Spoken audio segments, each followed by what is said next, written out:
So when we look at the Bureau of Labor statistics on what Americans spend on most, the biggest things are housing, transportation, and food. Those make up about 60% of our monthly budget. So if we can focus on those three things first, mainly housing and transportation, where we make decisions about that maybe every 5, 10, 15 years. But if we focus on those really intentionally, then the $6 latte or the $20 takeout makes a lot less of an impact. Frugality for us isn't just about stewarding your money well, but it's being a good steward of all of your resources, and that includes time, your physical space, so not like cluttering up your space with a bunch of free stuff or cheap stuff from Craigslist. It's about your mental energy and natural resources too.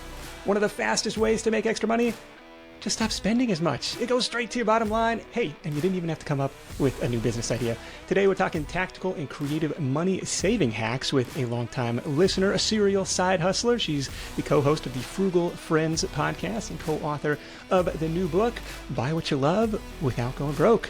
Jen Smith, welcome to the Side Hustle Show. Nick, thanks so much for having me. This is for sure a full circle moment for me. Well, it's been a long time coming. I appreciate you joining me today. Now, I think we both are in agreement that it's important to take a holistic view of personal finance, thinking of yourself as the CEO or the CFO of your own life, and really taking charge of your personal profitability, which of course includes the revenue side, which we've got hundreds and hundreds of episodes about, increasing your income, but it also includes the expense side, which we typically don't talk a lot about. And with that, I want to tee it up to you for suggestion number one on how to spend less money, start saving more, or maybe a foundation that you need to lay on this mission to get the spending in check. Yeah, I love side hustling, but you're right. When you focus on the expense side, that's the lowest barrier to entry, and you can start seeing more margin between your income and expenses faster when you stop spending money than if you're just focused on side hustles. So what we tell everyone to do is, yes, first, track every expense, but not just your current expenses and your future expenses. First, you want to start with your past expenses too. So first, look back at your last 90 days of spending and figure out what are the patterns, what are the habits, what am I already spending on? So that way you're better prepared as you go through life and you're spending money.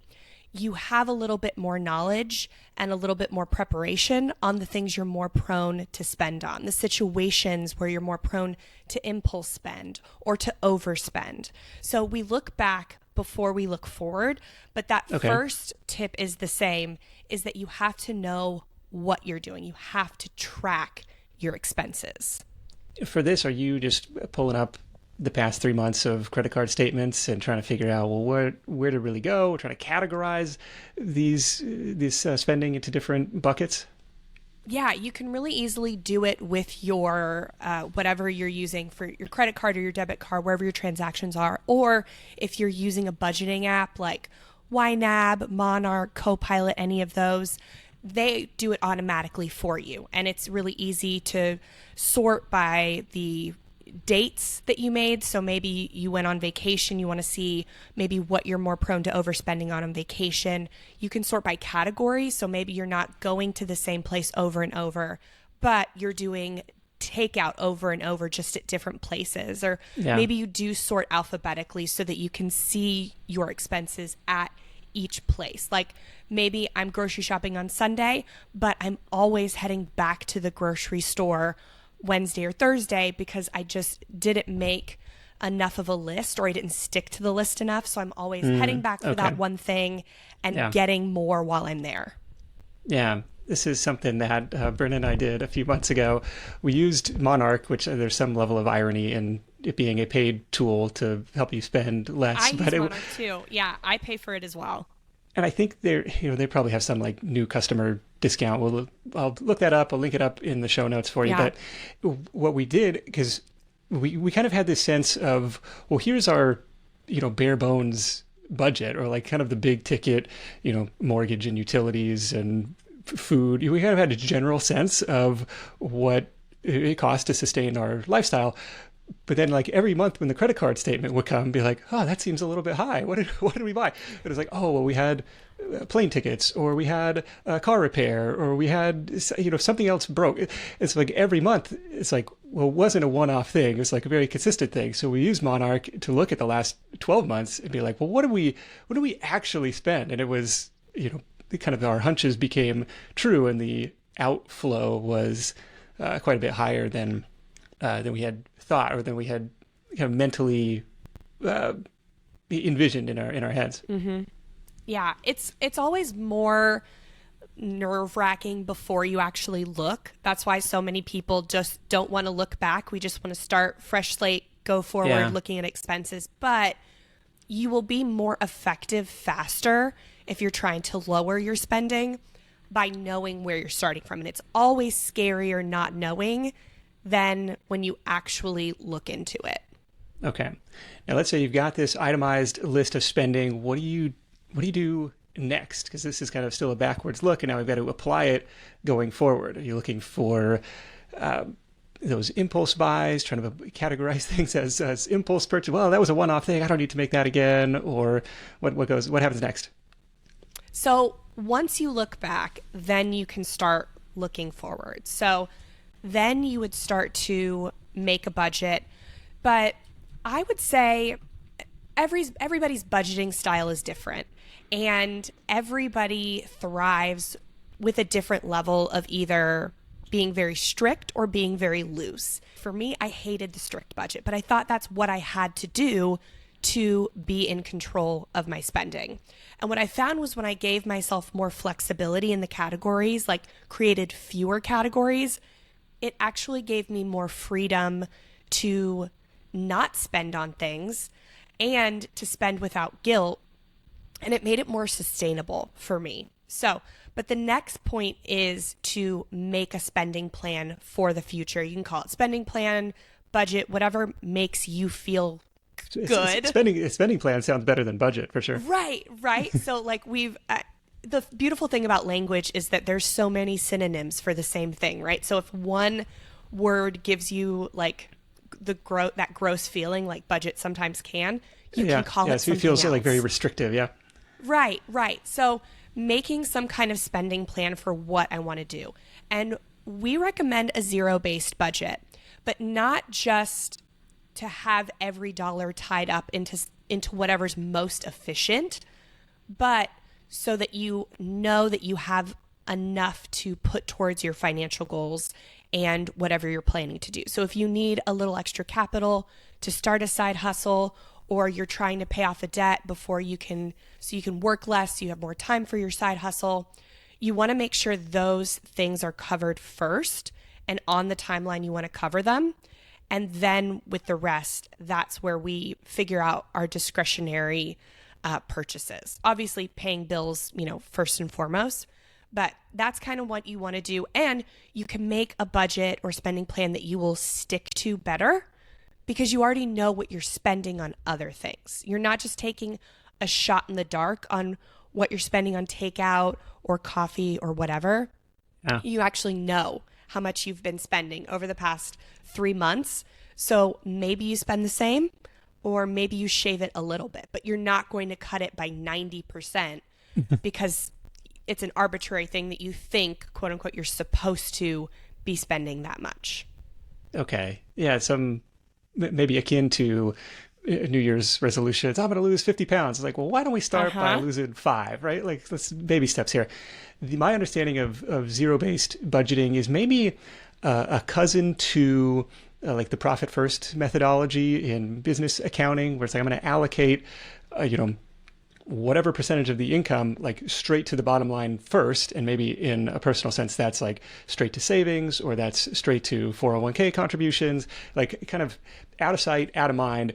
And what my mother-in-law would always do, and maybe this is similar, you could tell me if like I'm getting zero-based budgeting wrong, but she would like from her paycheck direct deposit just what was needed for her, monthly expenses. I got to pay the mortgage, I got to buy groceries, I got to do utilities, and everything else was like out of sight, out of mind, into savings, into investments. And it was a really effective system for her. Is that what I'm understanding?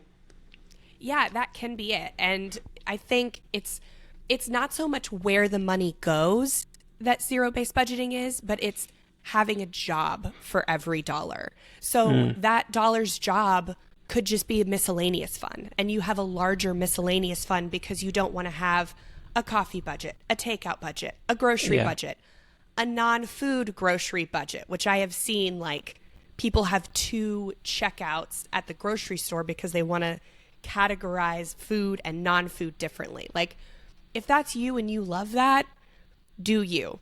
That's not me. So I would rather have bigger categories and more flexibility within them. And it can still be zero-based. Okay. I like that call to make sure every dollar has a job and putting it to work.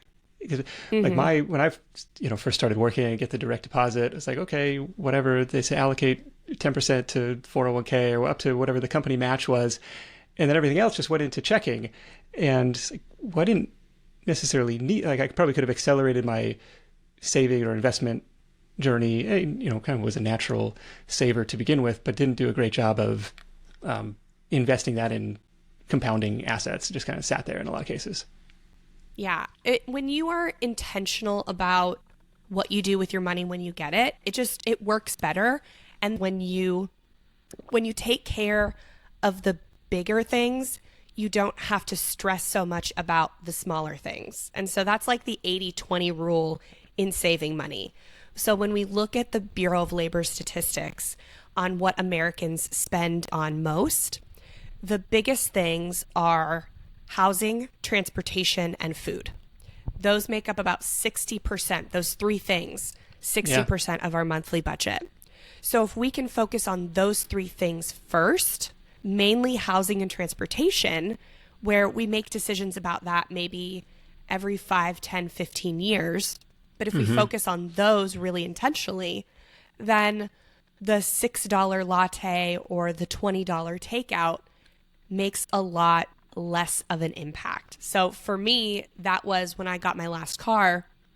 I didn't pay cash for it. I got a loan for it, and that's okay with me. Like, I'm not against like car loan debt. Yeah. But what saved me $4,000 in one sitting was that after hours of negotiating for one car, which was virtually identical to another one, and on the website they were the same price, but I was sitting there waiting to get this one car that after all the fees, and I have no idea how it inflated to $4,000 more than the other car.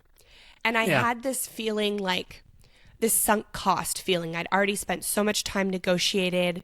I've negotiated down a lot. I've invested a lot into the salesperson that I've never met before and will never see again in my life.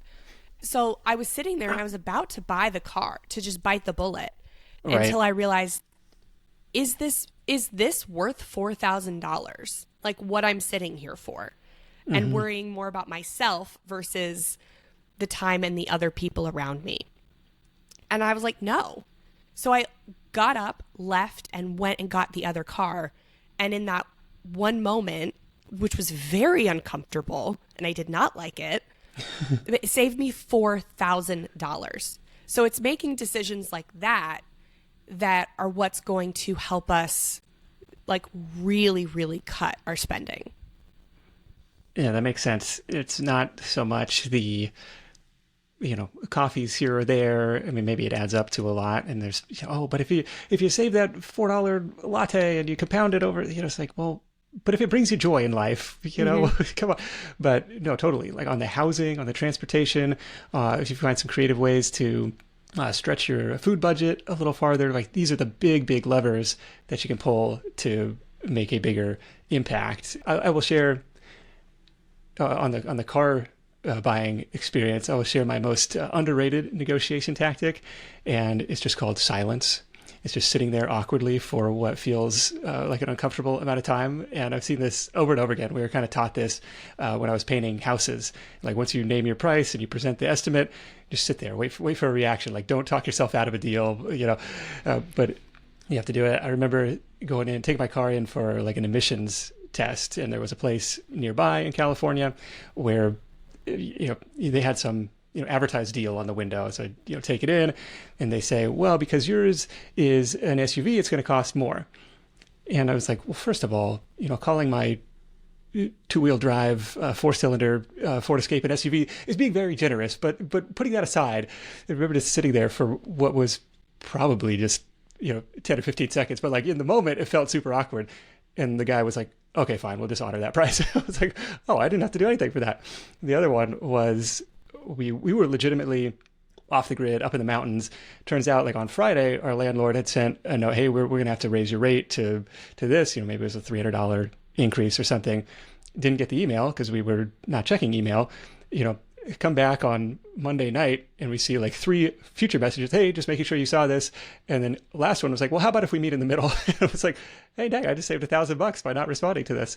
And it works online too. If you're not in a hurry, like if you have something in your shopping cart on some site, just leave it for a day, leave it for a couple days. There's a lot of e-commerce stores have like the abandoned cart sequence. So you might see a follow-up email where it's like, hey, did you forget something? How about 10% off if you check out now? And that's my underrated negotiation tactic of just waiting, silence. Yeah. Oh my gosh, definitely. Anytime I want to buy clothes on Poshmark, I just like it. I don't put it in the cart. I just like it. And then like 9 times out of 10, I get a special offer on the piece. Like, oh, nice. Yeah, it's always, you just show a little bit of interest, but don't give them anything else. Like you can walk away. Well, I'm glad you mentioned Poshmark, because this is something we're trying to normalize with our kids, and that's buying secondhand, buying used. We have a store near us called Value Village, which is actually like a for-profit thrift store. Like it's kind of a unique business where I think the owners are actually very, very wealthy because if people donate stuff for free and then they sell it, it's like, well, that's a great business. But we find like Nerf guns and football jerseys and sporting equipment. Like it's really like they like it from like the treasure hunt aspect, and I like it because it's kind of setting that mindset. Well, not everything that you buy has to be brand new. Yeah, I try to buy as much as possible secondhand, not just because it saves money, but also because we have so much stuff on our planet that we have. I think the estimate is we have enough clothing already made to clothe the next 6 generations of people. And so if we can stop that flow, we not only are saving money, we are, and these things are more negotiable than something that you would buy in Target or Walmart, right? But we're also cutting down on like landfill waste, clutter in our earth. So it's just like there's no reason to just not think secondhand first. It doesn't mean everything you buy has to be secondhand, but if we would just shift the mindset to being like, how. And I use these 4 questions. This is before I buy anything, I use these 4 questions. How can I get it for free? So like a buy nothing group or free on Facebook Marketplace or from a friend, either trading or borrowing. Yeah. If I can't get it for free, how can I get it for low cost? And so that's where secondhand comes in. How can I get it on Poshmark, eBay, ThreadUp? Can I get it from Facebook Marketplace, thrift store? If I can't get that, and I don't spend a ton of time searching for these, I'm, depending on how fast I need something, I'm not searching for years, right? Right. I'm looking, I'm trying to get creative before I just first go out and buy it new. If I can't get it low cost, I ask, how can I get a deal on it? Like, how soon is the next sales cycle coming up? Because they always come back around. And then if I really need it and I can't wait for a sale, how can I buy full price and not feel guilty about it? So is there a way I can buy locally or sustainably? something like that. So those are the 4 questions that I ask before I buy something in order to save money. Yeah, I know that's a good filter to put a new purchase decision through. And I will add another layer of filtering, which I just call the waiting period. Maybe it's 24 hours, maybe it's 30 days. And this is something that I used to do quite a bit more. So I just put a 30-day waiting period on it. And you'll find in a lot of cases that, obviously you can't do this with food and other essentials, but it's like for, something else where it's like, oh, that's a nice to have. You probably find that you lived a perfectly happy existence for the 30 days in between. And you're like, oh, you just set a calendar reminder, hey, buy the thing. And you might find like, I don't really need it anymore, or I don't really want it anymore. And if you find that you still do want it, then by all means, like, okay, go for it, knock yourself out. Yeah, there's so much money to be made in fintech with like frictionless payment and getting us to impulse buy. Like all an advertiser needs to do is show up in your social media feed and get you like, you have a pattern, right? You're just scrolling. They just need to interrupt that pattern. It's literally called a pattern interrupt. They just need to interrupt it for 30 seconds to get your attention. They can get you to make a purchase in 30 seconds, then they've got you. Any more than 30 seconds, then we check back in with ourselves and we're asking ourselves that question. Right. And it's not necessarily out to scam anybody. It's just like, hey, this was a novelty product that, but they most just of the time know our that's how episodes your are brains on work. that pattern interrupt side where it's like, how do I get people to buy my stuff? I know. If you're in any kind of marketing with a side business, you are uniquely equipped to avoid impulse spending even more. I find that the longer I run a business, the better I get at resisting marketing, at least for things that I don't need. Like I truly love marketing for introducing me to things that really do improve my life. But I also know when it's something that they're trying to create a problem or create a solution that I didn't need or have before. Like they are creating it, so I buy something. Yeah, I've had enough sales training that you start to recognize it when other people are using that stuff on you, and it's not necessarily a turnoff, but you just like, okay, I see what you're doing here. Yeah, okay. Yeah, and it makes sense for us because we're in it, but there's so many people who don't know what's going on, and it's really not their fault. That's why we love talking about it on Frugal Friends, is so that everybody can know what we already know as business owners. Yeah. The next money-saving hack that I want to introduce is what I call the substitution game. This is where you're finding better, faster, cheaper, all lower-cost alternatives to the stuff you're already spending money on. This is kind of borrowed from Rosemary Groner from Busy Budgeter years ago. I was like, well, you're targeting people who don't have any money, or you're targeting like people who are like trying to be really frugal with their spending. Like that didn't seem like a great audience. And she was like, well, it's a great audience because if you can show them, hey, you're already spending money on this, have you considered this better, cheaper alternative? It's, a natural affiliate recommendation to make that switch. I was like, oh, okay. So one example would be like Mint Mobile in our house, like, oh, save money on your cell phone bill. But looking at the things that you're already spending money, like if it's been a while since you've shopped for car insurance, like you keep paying the same rate, but your cars have depreciated since you last, renegotiated that. So like different things that you can kind of look at and try and get the same service for lower cost. Yeah, I did that recently with insurance. And actually our insurance is coming up again, so it is time to do it again. But it's things that you're already buying and need. I think it's always good to like rethink if you actually need it. And I do this a lot with our streaming services to say like, okay, is this actually something I need? Because sometimes when you take a break and you come back in, then you get like a new subscriber discount. So sometimes just like canceling for 6 months can save you even more money again if you can't negotiate it down. I saw this recently in relation to Costco. It's kind of like letting those memberships lapse. Because it might be 2 months before we go back, or it might be before like it's the zoo or the science center with the kids. Like, well, it doesn't need to be on auto renew because we're not going to go on that day. It's like, okay, maybe that equates to 10%, 20% savings. And then to your point, oftentimes, because we've done Factor, we've done HelloFresh and stuff like this too for like meal planning, make it easy. When you cancel, all of a sudden they're like, it's easier to reacquire a customer that you used to have than get somebody completely cold. So they're like, hey, come back, have a half off your next order. And so you see that quite often where it's like, okay, just let it lapse. It's easy to just check the auto renew, but maybe there's some benefit in taking a pause. The psychology around the streaming services is really interesting because they're all kind of between that, $8 to $20 range, where it's like intentionally designed to be a very, very small sliver of your budget. And so it's like, well, it's almost more friction to cancel it than it is to just let it ride. But you're like, well, did we watch, how much Netflix did we watch last month? Or how much Disney Plus did we really use?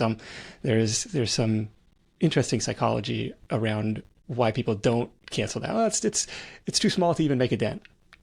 Yeah, I think, and we also are like, we believe that any change we have to make is permanent, and truly nothing is permanent. So my co-host Jill, before they owned a home, they lived in an RV for a couple years, and they never intended for that to be a permanent lifestyle. Like, they were not RV YouTubers who, built a brand around being digital nomads, right? They literally did it to save money on their living expenses for 2 years. And that's how we ended up meeting them, because they just took advantage of living in an RV to take a road trip down to Florida. So many of the things we think of, or maybe it's not having a second car, or a car at all. Maybe you skip out for 6 months or 9 months and just take an e-bike, or you're a one-family car. Yeah. Nothing that you do to save money has to be permanent, but if it's worth the money you will save for however long you do it, that could make a big dent in your future goals.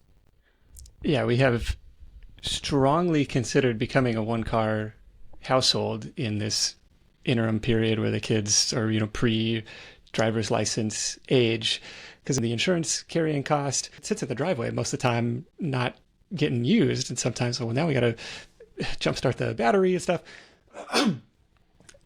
But you kind of have to do that math. Well, how much would you spend on Uber or Lyft, like on those very few occasions where you really did need two cars? Like, and does that outweigh the cost? So there's the kind of questioning, to your point, some of the bigger ticket items in your life. Yeah, definitely. So I think my next recommendation, and it's one that I've been talking about for years and have been delighted to be talking more about in 2025 because it is a hot topic, is no spend challenges. So I know stopping spending money is extreme, right? So I don't necessarily recommend it, but it's a gateway drug to saving sustainably. So if you're interested in it, it's not bad. But I love talking about no spend challenges, which is, extreme, but it's extreme for a short amount of time. And it's not extreme just for the sake of being extreme. But so like when we were talking at the top of the episode about looking at what you spent in the past and making a plan for what you will spend in a future, spending plan or budget, there is this real time period between that. And that's where a no spend challenge can really help you get a handle on your expenses. So it goes beyond the subscriptions and the automations and all that, and gives you a really big insight into what are my spending habits? What am I spending on without thinking?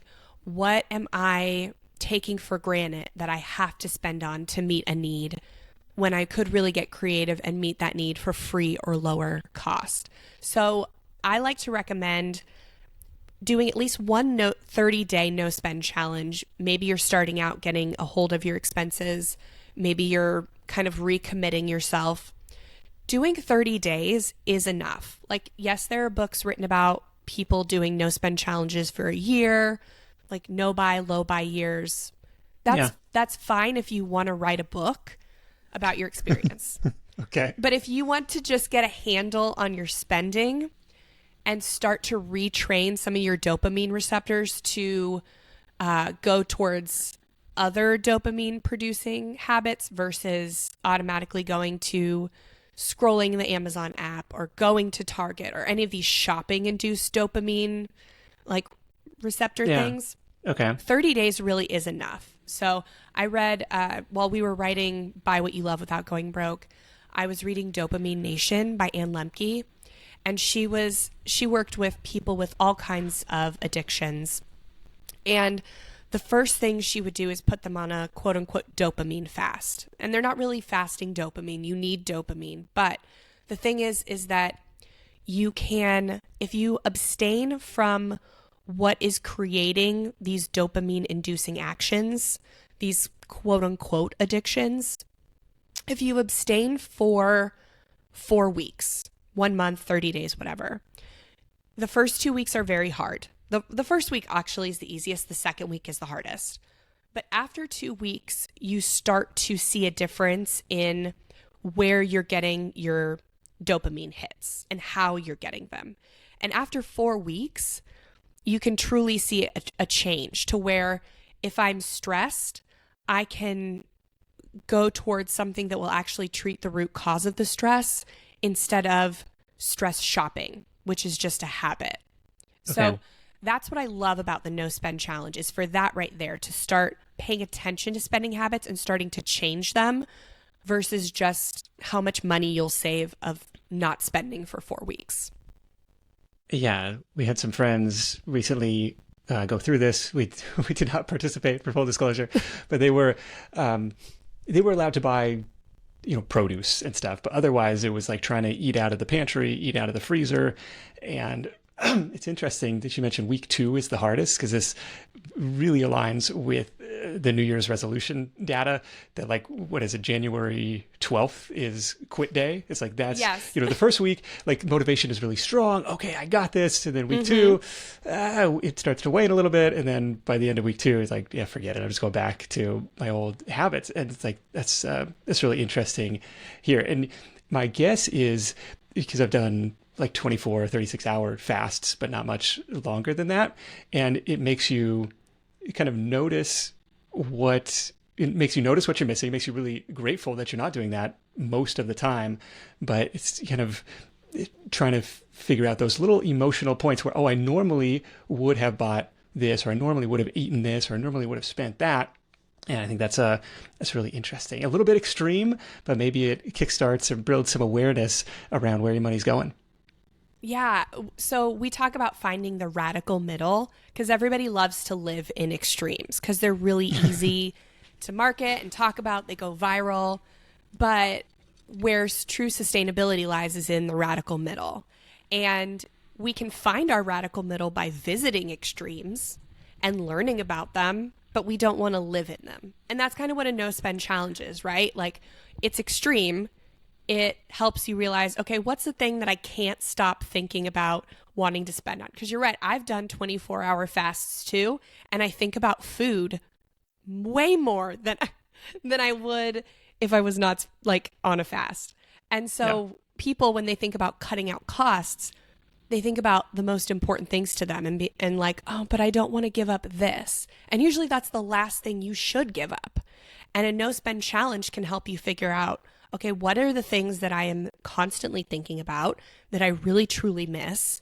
And then you check back with that transaction inventory and you're like, oh, I didn't even think about this, yet I'm always spending on it. So I can just draw a line in the sand now and say, I'm not going to spend on this anymore. I really love it for that aspect. What do you think about this one? Because I have been very pro credit card rewards. We have banked thousands of dollars worth of cash back and free flights around the world. Like it has been, almost a part of our identity to, take advantage of these credit card bonuses. But there's some pretty compelling data that says people spend more and consistently more and significantly more when they're using credit cards instead of cash. if you have a spending plan, you can use credit cards really responsibly and take advantage of all the benefits that they have to offer. I love credit cards for the safety they afford you when you're making transactions, for all of the flight and hotel benefits. I love them.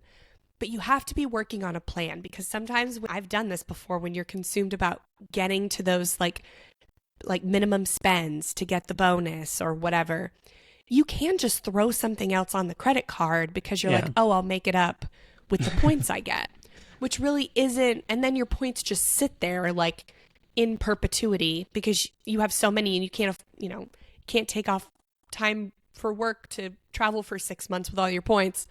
Yeah. So being very intentional with a spending plan can help you really get the most out of credit card usage and put into perspective, okay, what is enough? Like, what vacations am I trying to take?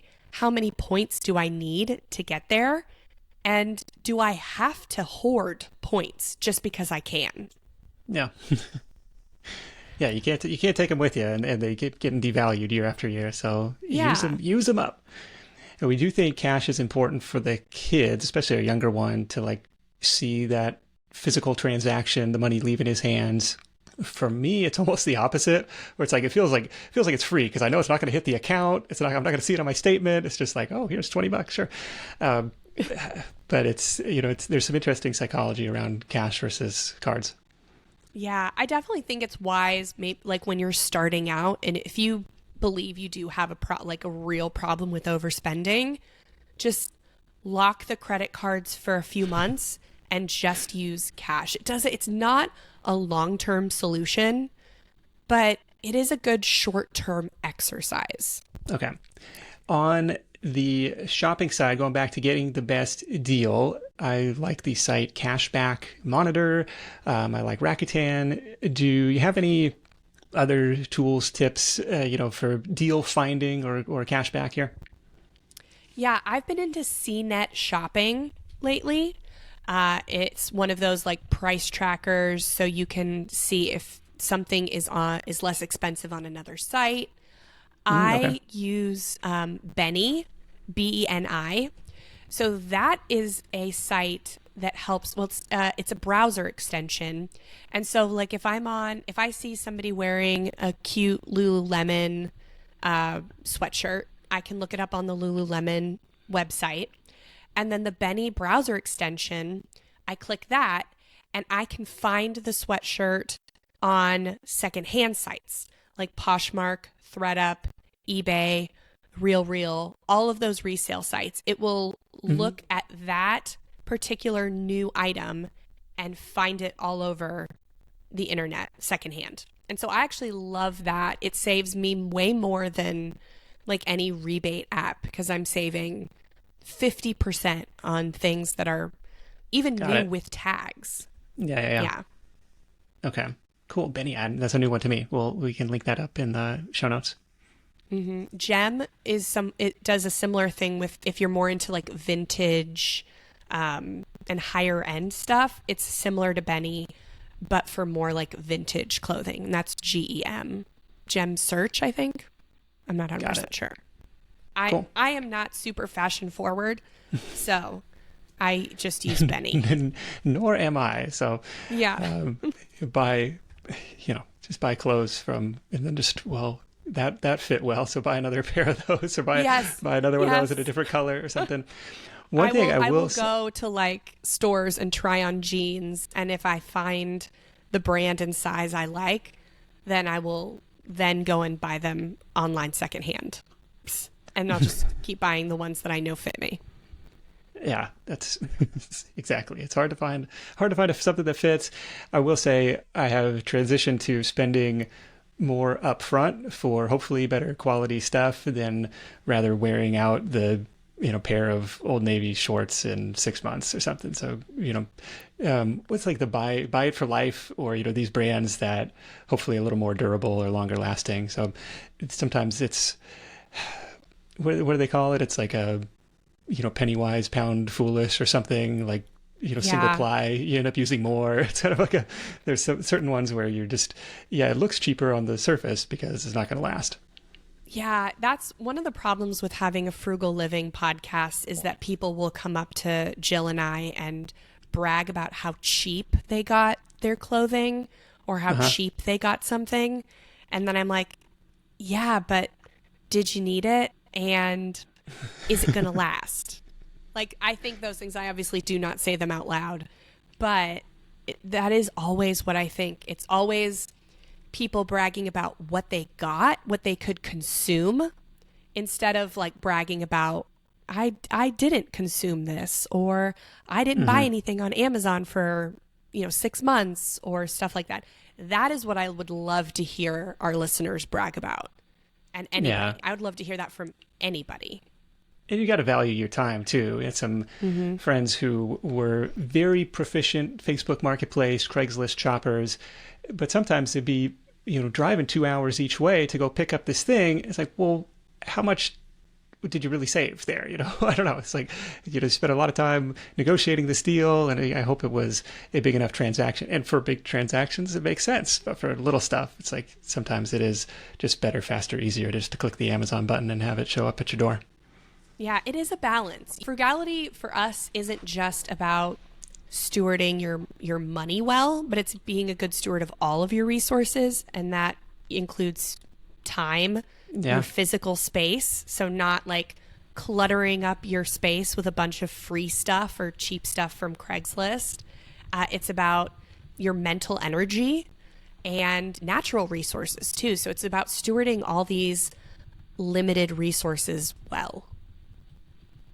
That makes sense. One limited resource is attention. You like that transition? I love The it. hack that I want to share is to either not sign up for marketing emails from different stores or brands in the first place, or you can unsubscribe from them if it is becoming a problem. But what I tend to do from the stores that I actually shop from, like REI and some of these other ones, even like pizza, like Papa Murphy's and stuff, like goes into this special folder that I don't really see, but when it's time to order or when I'm in the market for something, I can go through and see if they sent me any deals recently. It's like out of sight, out of mind, but I'm still in control rather than like, oh, there's a sale going on, or oh, it's like, well, I don't need to see that because I wasn't going to buy it. Like that's the game that they want to play. It's like kind of create more purchase activity, but it's like I want to do that on my own terms. And so I just have a Yeah. bunch of filters set up in Gmail to throw those into like a marketing deals or something folder. Yeah. And if you don't know how to do that in Gmail, you can use unroll.me, and it sends you a daily roll up of all your marketing emails. And you can unsubscribe from within, or you can choose to look at the email or not look at the email. It has all of them in just in one list, and it has an app. I've been using that for easily 10 years. And yeah, I get to be in control. I get to save when I want to and unsubscribe when I'm done. Yeah, absolutely. I look at my wife's inbox and it's like thousands and thousands of messages. It's like, could I help clean this up for you? But she generally does okay with the impulse buys. But it's like it's somewhat exhausting to be playing defense with willpower all day long. And we've seen Yeah. this with food or with the bombardment of different marketing messages. And so you kind of have to build these little guardrails around yourself. Yeah, you definitely have to remove the temptation. It's so Yeah. much easier to not have it in front of you than it is to decide to make a good decision. Like we always say, work with your brain, not against it. Your brain wants to take the path of least resistance, so let it, but you have to put up the guardrails so that path doesn't like derail you from your financial goals. So we use Atomic Habits, James Clear's like habit triggers, the cues. And so like what is it the person I'm with, or is it the place that I'm heading to or coming from? Is it the time of day? So we look at these cues and we're like, okay, can I change anything about these to remove the temptation?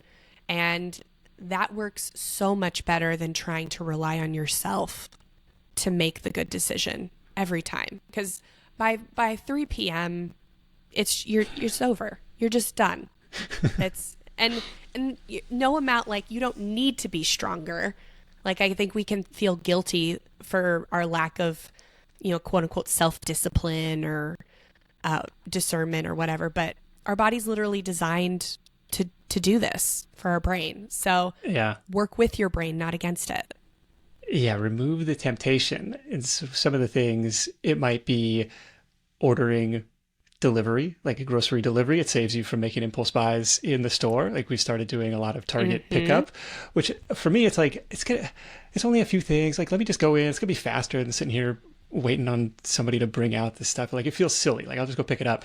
But the mentality is like, we'll probably save money by not going into the store and seeing, oh, what else is in here that we need, that jumps into the cart. Absolutely. I was thinking, I'm like, why do I do this? And I think part of it is, like, if I'm going to Target for one thing, I'm already there. So it would be an inefficient use of my time to not walk around to see if there's anything else I need, because then I would have to go back. And I don't want to go back. So then I look around, and then that's where I end up impulse buying something, instead of if I had just walked in to get the one thing and walked out. So part of it, I think, is an efficiency thing for me. And so, yeah, I've been doing Walmart grocery pickup for years, since I had my first son, and he was just impossible to go grocery shopping with. All right. The next one on my list is to get an accountability partner. I think if you're trying to cut back spending and all your friends don't know about this, or they're going to think you're all of a sudden this wet blanket who doesn't want to do anything anymore, I think it's helpful to have somebody else in your corner who's on the same journey, who's rooting for you. I remember years ago, Tiffany, the Budgetnista, she said this was like day one of her 30-day Live Richer challenge. Day one, get yourself an accountability partner. And from the business and growth and marketing standpoint, I was like, well, this is fantastic. You just doubled the size of your audience, on day one. This is great. But from the personal, like, stick with itness factor, you got to have somebody else who can support you and say, no, we're in this together. I remember even on the health and fitness side, like, we would come home from work early in our careers and be like, well, we said we were going to go for a run, but it would be easier if one person's like, nah, I don't really want to go, but like, no, we're going to back each other up. We're going to go do this. Yeah, you have to. It takes a village, and we've gotten so far away from that ideology. It's hard to find a village now. If you want to succeed in anything, financially, business, health, you do have to surround yourself with people who have the same goals. So they don't necessarily have to be on the same path, but they at least have to be genuinely supportive of the path that you're on. And I had to stop hanging out or talking to some people when I was paying off debt. And I hang out with them now. It's not like I cut them off totally from my life because they were toxic or something. They just weren't good for me in that period of time. And so being really honoring your season and whatever you're trying to accomplish, and really making it a point to create community around you to support that, is truly going to make or break. I know I would not have paid off my student loans if I hadn't had my husband there, like, when we were working together on it. Yeah. Like, I was not interested in it. Do you have any recommendations for maybe one partner in a relationship is the spender and the other is the saver? Like, how do you kind of bridge that gap and get buy-in from a spouse or partner? First, I think the spender and saver, like, personality types are a myth. I think everybody spends, and everybody would save if they had enough incentive. Like, if you were going to die tomorrow unless you made $5,000, like, you'd find a way to make that money, right? So everybody can do it, theoretically. But not everybody has the same values and wants the same things.